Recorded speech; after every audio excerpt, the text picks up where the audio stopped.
Selamat pagi semuanya Bapak Ibu sekalian. Saya ucapkan terima kasih udah menyempatkan waktunya untuk gabung di webinar pagi hari ini.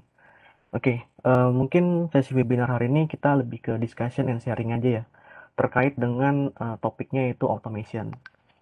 Oke, kita langsung mulai aja. Nah, biasanya dalam sebuah company ini kan emang kita ini dituntut untuk saling melakukan kolaborasi atau koordinasi. Nah, itu merupakan sebuah tuntutan lah dalam sebuah company. Nah, gimana caranya kita bisa menggunakan suatu inisiatif automasi ini bisa saling kolaborasi satu sama lain. Jadi intinya adalah dengan satu tools ini kita bisa menggunakan untuk berbagai macam use case sekaligus kita bisa kolaborasi satu sama lain dan juga skalanya bisa besar. Misalkan kita bisa gunakan di berbagai macam divisi atau berbagai macam kepentingan lah seperti itu. Dan biasanya secara tidak langsung sebenarnya company pun sudah memulai proses automation. Nah, tapi adalah automation itu masih skalanya silo. Jadi ya udah masing-masing divisi punya tools automation sendiri. Jadi ya di sendiri gitu. Nah, itu sebenarnya eh, bukan sesuatu yang dibutuhkan, tapi kita butuh sesuatu yang lebih kolaborasi dan bisa saling koordinasi satu sama lain. Nah, ini saya coba sharing terkait dengan challenge ataupun isu yang sebenarnya kadang ada di sebuah company. Jadi mungkin beberapa divisi ataupun beberapa silo itu udah mulai mulai melakukan inisiatif automation, tapi mereka punya toolsnya sendiri. Misalkan untuk network, ya udah dia pakai network automationnya sendiri. Kemudian untuk tim DevOps ataupun tim developer, mereka udah punya toolsnya sebenarnya, tapi ya udah tools itu hanya bisa digunakan di environment development aja, nggak bisa digunakan untuk orang-orang di IT operation. Nah, challenge-challenge seperti itulah yang mesti kita coba cari solusinya. Gimana? Nah, caranya dengan menggunakan sebuah single platform ataupun single tools automation yang dimana kita bisa gunakan ini untuk berbagai macam kebutuhan di berbagai macam lini bisnis. Tools ini bisa digunakan baik di sisi tim developer, kemudian tim operation, tim security, maupun tim-tim yang ada di network operation. Nah, nantinya adalah goals-nya adalah nanti ketika misalkan semua sudah menggunakan satu single platform yang sama, mereka bisa saling sharing satu sama lain. Misalkan use case-nya hampir mirip nih secara urutannya. Nah, itu kita bisa sharing ke tim yang lain. Seperti itu. Tujuannya adalah seperti itu. Nah, selain dari itu, kita juga butuh tools automation yang menggunakan bahasa yang common. Nah, di sini misalkan kita menggunakan single automation language yang sama. Nah, dengan begitu adalah kita bisa sama-sama pelajarin sesuatu yang sama. Jadi nggak perlu lagi belajar banyak hal. Cukup fokus di satu bahasa ini kita bisa gunakan untuk berbagai macam use case. Nah, selain itu kita juga butuh tools automation yang dimana kita bisa mudah untuk melakukan automate-nya ataupun mudah untuk melakukan integrasinya. Misalkan menggunakan SSH, RCPI, ataupun WinRM. Nah, itu merupakan common integration yang biasa kita lakukan.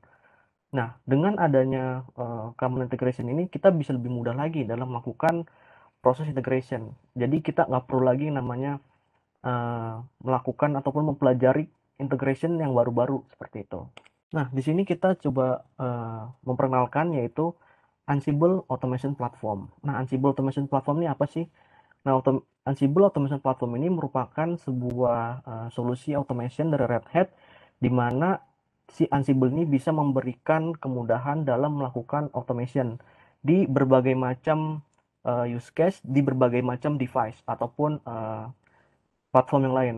Jadi Ansible ini kita bisa gunakan untuk melakukan automate berbagai macam hal, mulai dari provisioning, configuration, management, kemudian network configuration dan lain-lain. Banyak banget yang bisa dilakukan oleh si Ansible ini.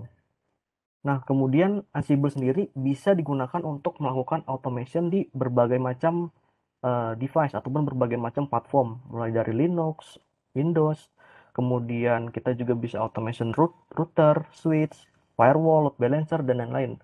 Masih banyak lagi hal-hal yang bisa diautomate oleh si Ansible ini.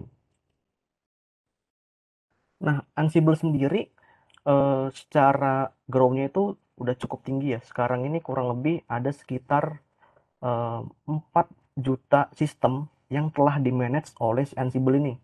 Jadi udah banyak banget ya sistem-sistem yang di-manage di bawah si Ansible tersebut.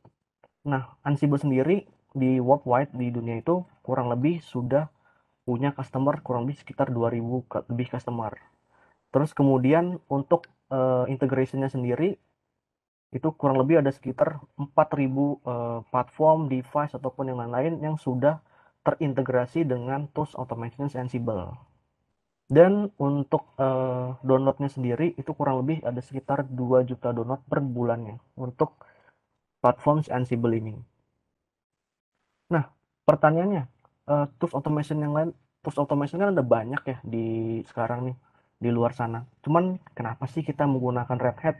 Kenapa kita nggak coba pakai yang lain gitu? Nah, yang pertama, sebenarnya ada 3 alasan penting sih kenapa kita menggunakan Ansible Automation Platform. Yang pertama, Ansible ini powerful. Kenapa? Karena Ansible bisa digunakan di berbagai macam device, platform, dan lain-lain. Dan juga bisa melakukan berbagai macam activity.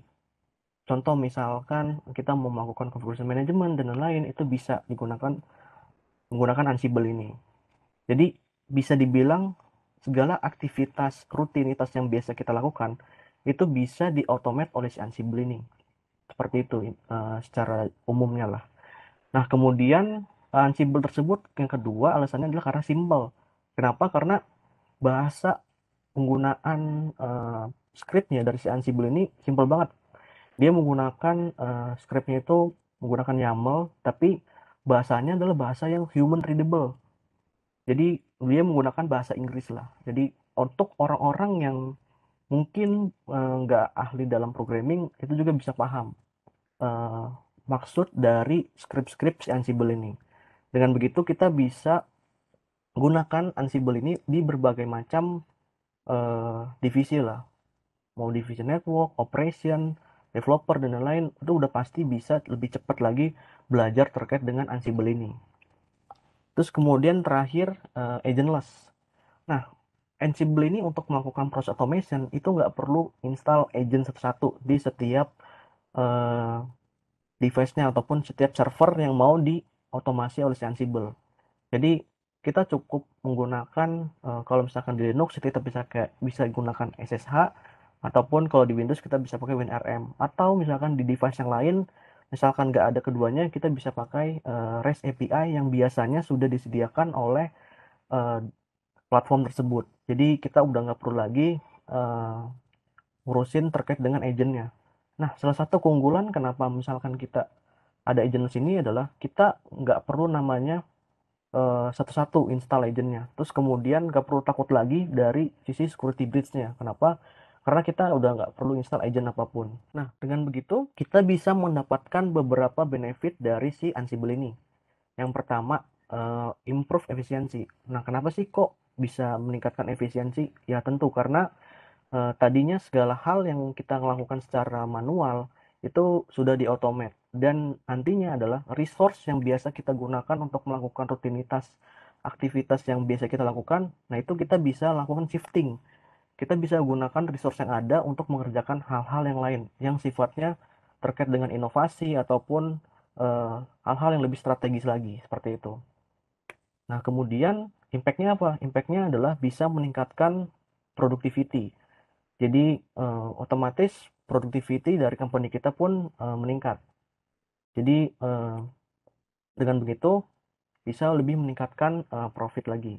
Terus kemudian eh, yang ketiga benefitnya adalah bisa mengkontrol resiko dan pengeluaran. Kenapa? Karena ketika misalkan sesuatu sudah dilakukan secara otomat, sudah dilakukan oleh mesin, otomatis itu akan mengeliminasi yang namanya human error. Jadi human error tuh hampir kecil.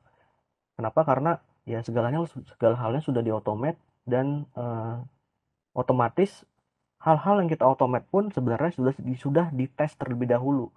Jadi eh, sangat-sangat kecil kemungkinan itu terjadi problem. Dan nantinya ketika kita bisa kita bisa mengurangi human error, otomatis pengeluaran pun semakin tertekan. Jadi cost of production pun semakin kecil.